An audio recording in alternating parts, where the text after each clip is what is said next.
o crime? Ele pode, porque a pessoa não deveria ter invadido a casa dele. Agora, é o que eu tô falando, é a questão da proporcionalidade e razoabilidade. Pô, pra que eu vou numa delegacia, né? Criticar um moleque que pulou lá pra pegar pipa. Eu sou mais a de dar uma bronca, né? Ele falou, ó, se pular aqui de novo, vai ter. Ah, eu vou soltar o cachorro em cima de você. Amigo, quando você quiser a pipa, tu bate no meu portão que eu pego. Entendeu? Do que, às vezes, um drama, né? De você frequentar, ter que enfrentar uma delegacia por causa de situações como essa. Mas que o crime já ocorreu? Já. Tranquilo? E o nexo de causalidade é isso. Se eu vou lá e atiro nessa criatura aqui e ela morre. Morreu. Se hipoteticamente eu tirar o tiro que eu dei nela, ela estaria morta? Não. Então, existe um nexo causal entre a minha atitude e a morte dessa criatura aqui. E esse nexo causal é o elo entre a minha conduta e a morte dessa criatura. Tranquilo isso aí, galera?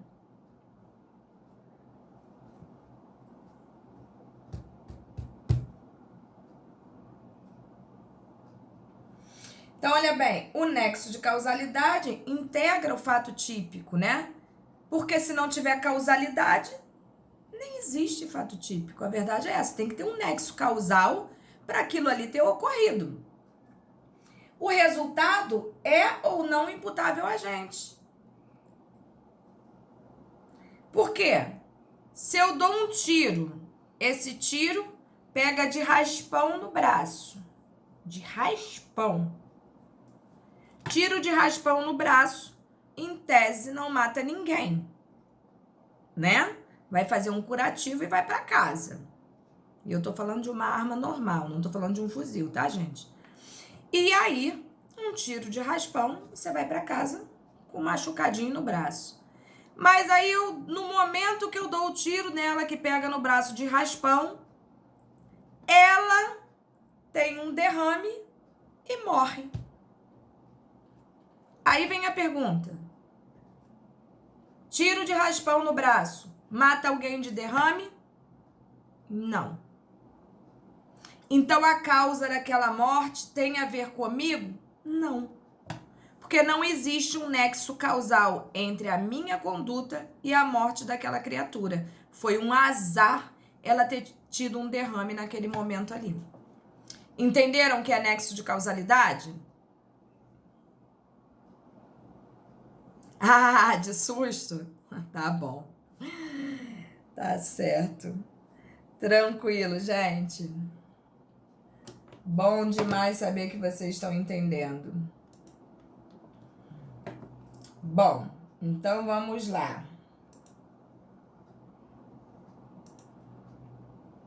Entendemos nexo de causalidade. Então entramos aqui na tipicidade. Tipicidade, garanto a vocês que vocês também já viram e que vocês, o que tem ali no nexo de causalidade que nós não vimos são os exemplos, tá, gente? Exemplos como eu dei aqui da minha vizinha. Então, só pulamos isso, fiquem tranquilos. Tipicidade. Bom, para começar, vamos entender o que é tipo penal. Para que a gente entenda a tipicidade, a gente tem que entender o que é tipo penal. Tipo penal é aquilo que está colocado lá no código, que geralmente está no caput do artigo, como, por exemplo, matar alguém. O tipo penal é matar. Se vocês observarem, a maioria dos tipos penais são realizados por conduta. Eu diria que todos. Conduta. Conduta é ação. De uma forma ou de outra, podendo ser por omissão, mas como nós já falamos, até para o se omitir, você tem que praticar conduta. Geralmente, o núcleo do verbo, do tipo penal, é o matar. E todo verbo é uma ação. Matar, roubar, furtar, estuprar, sequestrar. Então, observem sempre isso. O núcleo do tipo penal, em tese, sempre será um verbo, tá? Não tenham dúvida disso. Sim, em tese sim, né? Tirando as excludentes que a gente já conhece, Maicon, em tese sim. Em tese sim. Então, o tipo nós já sabemos.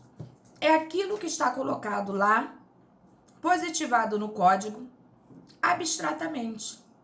Abstratamente porque serve para qualquer um. É a conduta que não deve ser praticada.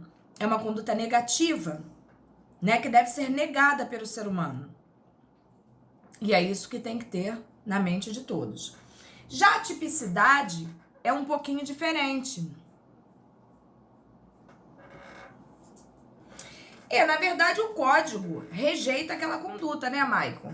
É uma conduta proibida, é uma conduta negativa. Ele não diz para você, não mate alguém. Ele está dizendo exatamente o contrário. Matar alguém é crime, né?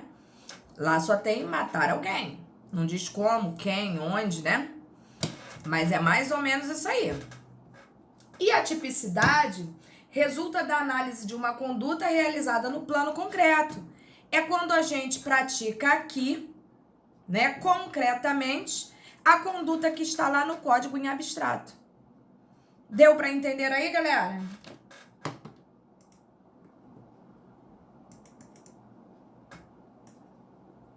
Beleza. E aí vem o conceito de fato típico, né? Que é exatamente uma das situações que traduzem pra gente o conceito de crime. Por isso que é fácil, porque vocês acabaram de ver isso. Então parece que tá fresquinho aqui ainda, né? Conceito de fato típico. É iniciado por uma conduta humana, que nós já sabemos, só conduta humana pode praticar fato típico, que é a produtora de um resultado naturalístico. Matar alguém é naturalístico. Aqui é um elo que liga, isso me dá uma raiva dessa frase, desse elo que liga, a conduta do agente ao resultado, que é o nexo causal que nós acabamos de falar. E por fim, que esta conduta se enquadra perfeitamente ao modelo abstrato da lei, que é matar alguém. Percebam como as coisas só vão se encaixando. O conceito de fato típico nada mais é do que você transformar uma conduta abstrata, que está lá no código, pela sua conduta que é humana, você transforma ela num resultado naturalístico, trazendo para o mundo concreto. E quando a gente fala conceito de fato típico, a gente está traduzindo que você acabou de praticar um crime com a sua conduta humana, proibida pela lei que está positivada lá no código, que é o tipo penal. Simples assim. Deu para entender isso aí? Portanto, o fato típico é composto de conduta, nexo de causalidade, resultado e tipicidade. Olha que tranquilo.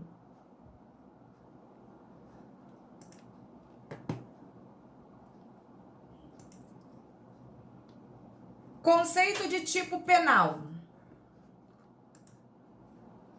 Aí eu só pulei o exemplo também, tá? Conceito de tipo penal. Acabamos de falar. Esse excesso de coisa que ali está escrito é simplesmente para que vocês tenham uma base doutrinária para estudar no desespero, né? Mas nós acabamos de falar um conceito de tipo penal, que é exatamente tipo penal, é expressão própria da doutrina brasileira, sendo ele o conjunto dos elementos dos crimes descritos na norma penal. Matar alguém, furtar, roubar. Isso é tipo penal. Nós acabamos de falar, né? E aí eu coloquei para vocês, ó, estrutura do tipo.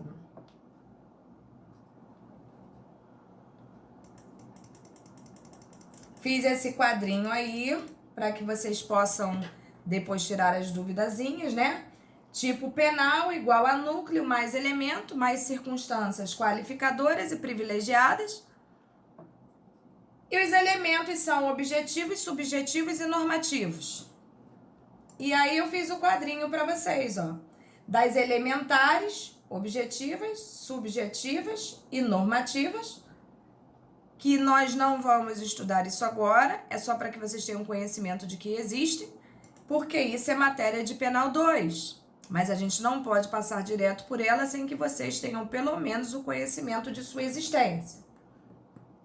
Aí vem o núcleo do tipo. Todo tipo penal possui no mínimo um núcleo, que vem a ser o verbo. De novo, estamos lá chovendo no molhado, porque já falamos sobre isso, né? Que representa a conduta, que é a ação ou omissão, e conduta humana, né? Que está descrita lá na norma.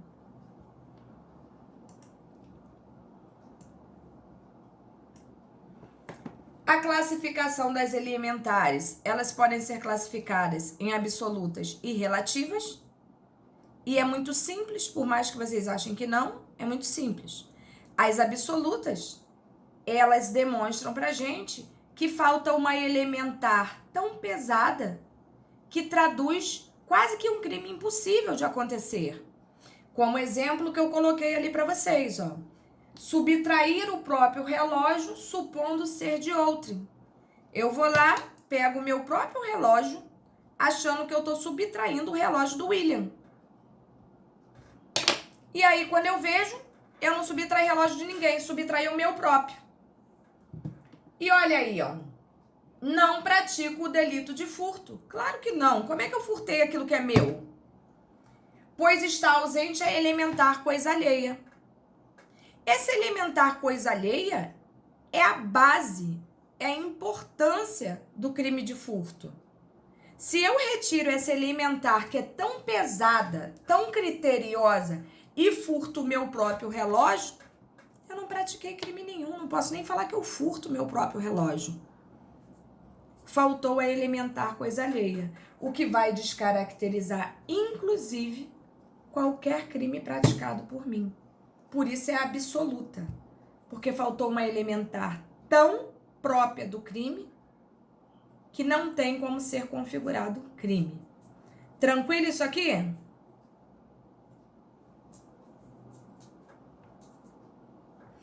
E aí a questão da relativa. Pela ausência de uma elementar, ocorre a desclassificação do fato para outra figura típica. Na absoluta não tem como isso ocorrer, mas na relativa sim. Como exemplo que eu coloquei ali para vocês, mãe que logo após o parto vier a causar a morte do filho sem que esteja sob a influência do estado puerperal. Não vai responder por infanticídio, e sim por homicídio. Por quê? Porque faltou a elementar estado puerperal. E essa é uma elementar que caracteriza o crime de infanticídio. Sem esta elementar, não há que se falar em infanticídio. E sim homicídio. Não vai deixar de ser crime, porque em verdade o crime ela praticou. Só não vai poder ser caracterizado como infanticídio, porque faltou essa elementar que deveria existir naquilo ali. Por quê? É um crime próprio, onde só a mãe em estado puerperal, matando o seu filho, poderia praticar o infanticídio. E no caso ali, ela não estava em estado puerperal. Portanto, ela não praticou infanticídio, e sim homicídio pura e simplesmente. Deu para entender a diferença do absoluto para o relativo?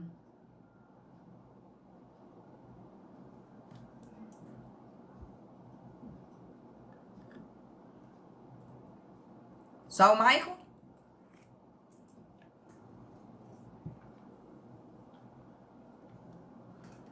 Ah, William, será um prazer. Será um prazer. Tanto uma coisa quanto outra, William. Estamos com falta de tributaristas também, mas se você quiser seguir esse mundo maluco penal, será um prazer. E aí vem, ó. Elementos específicos dos tipos penais. Núcleo é o verbo que descreve a conduta proibida na lei. Acabamos de ver. Objeto material é a pessoa ou a coisa contra a qual recai a conduta criminosa efetuada pelo agente. Já vimos também. Sujeito ativo e sujeito passivo. Acabamos de ver também. E aí, chegamos nas circunstâncias. As circunstâncias são elementos que ficam ao redor do fato criminoso, né? Que são aquelas circunstâncias que modificam o mundo do crime. Traduzindo, né? Dentre as quais o legislador destacou algumas, a fim que sejam levadas em consideração para influenciar nas consequências do crime ao agente que o praticou. Ou seja, na sanção aplicada. Essas circunstâncias que estão no entorno do crime é que vão traduzir a pena aplicada àquele cidadão, que são as circunstâncias que a gente chama de agravantes e atenuantes, que ou vão aumentar a pena, né? Ou vão diminuir a pena. Simples assim, pelo menos por enquanto.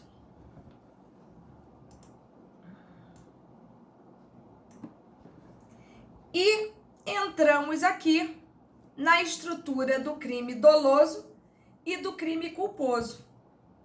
Vamos passar por essas situações, das quais vocês também já viram.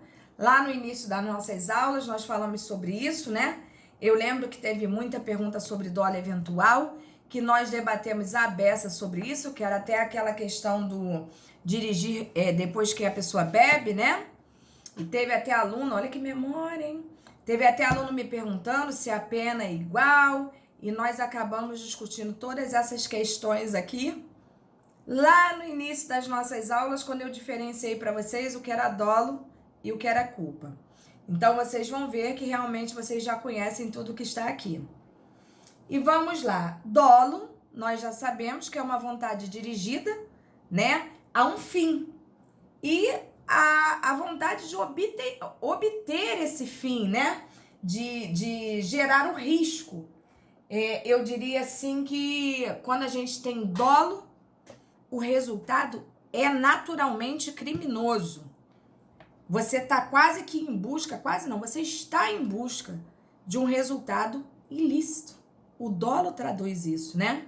Diferentemente da culpa, que traduz uma licitude, mas por um desviar daquela conduta, transforma-se numa ilicitude. Diferente do dolo, que você já faz com a intenção de praticá-lo. Então, vamos lá. Elementos do dolo: consciência da conduta e do resultado, consciência da relação causal entre conduta e resultado, vontade de realizar a conduta e produzir o resultado. Observem que o resultado é fatal para quem pratica crime doloso, né? É levado muito a sério.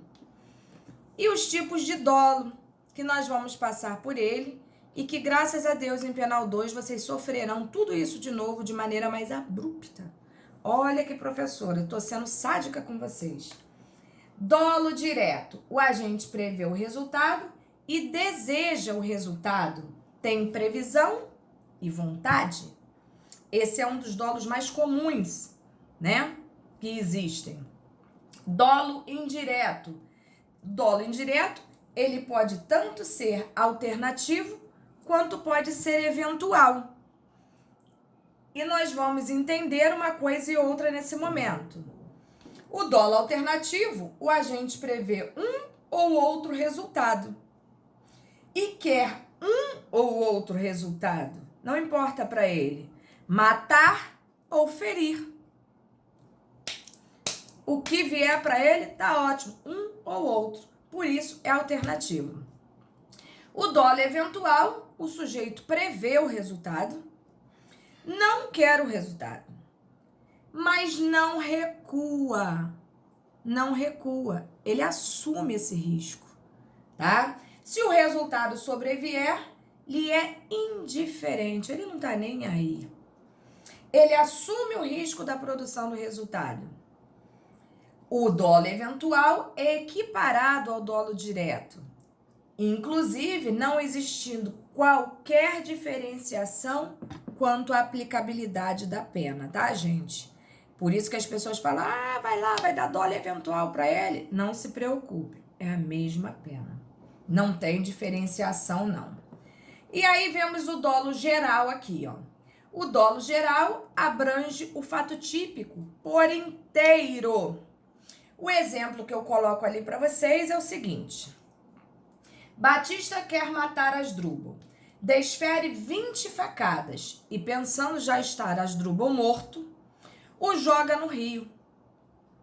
Mais tarde, o corpo de Asdrúbal é encontrado e o auto de exame cadavérico comprova que a morte se deu por afogamento.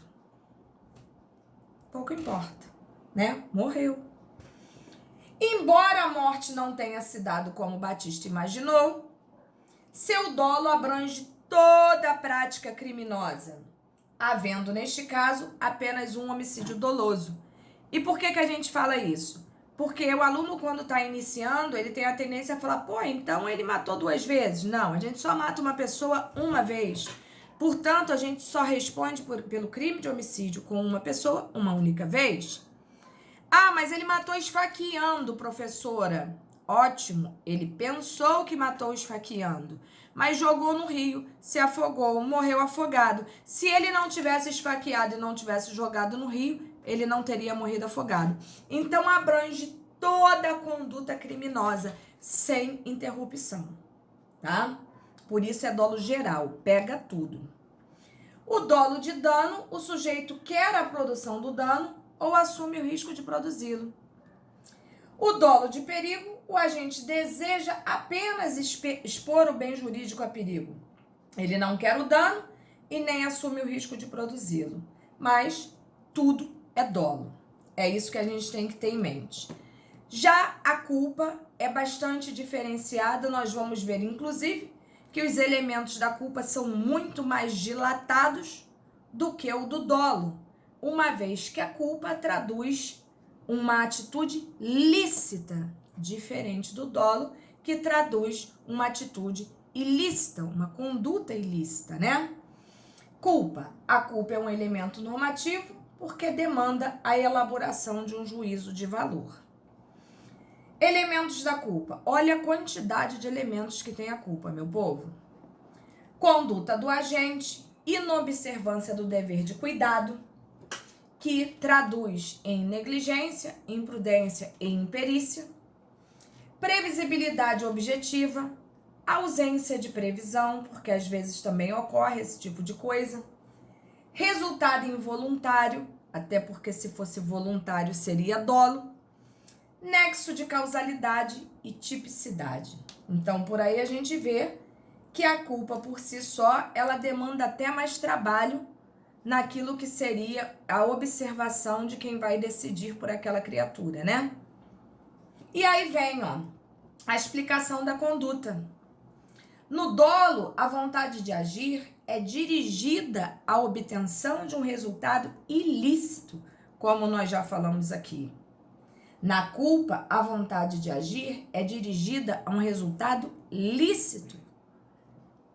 Até porque se assim não fosse, seria dolo, né? Mas ocorre um desvio neste atuar. E aí aparece a ilicitude. A inobservância do dever de cuidado objetivo diz respeito ao quê? Os atos da vida devem ser praticados com as cautelas devidas, para não resultarem em dano a bens jurídicos e alheios. Esse é o grande problema da culpa. Este é o dever de cuidado objetivo, pois o atuar descuidado pode ocorrer pelas seguintes formas. A negligência, que muita gente fala em negligência, imprudência e imperícia, mas não sabe realmente diferenciá-las. E nós vamos aprender isso agora. A negligência é a ausência de precaução ou indiferença em relação ao ato praticado. Ocorre a preguiça mental, a displicência no atuar. Isso é muito comum do ser humano, né? Exemplo, deixar substância tóxica ou arma de fogo municiada perto ou alcance de crianças. Isso é muito comum do ser humano. É aquela coisa do, não vai acontecer não aconteceu até agora, né? Meus filhos são acostumados e nunca mexeram, mas um dia podem mexer. A imprudência, o agente atua de forma precipitada. Olha a diferença. Um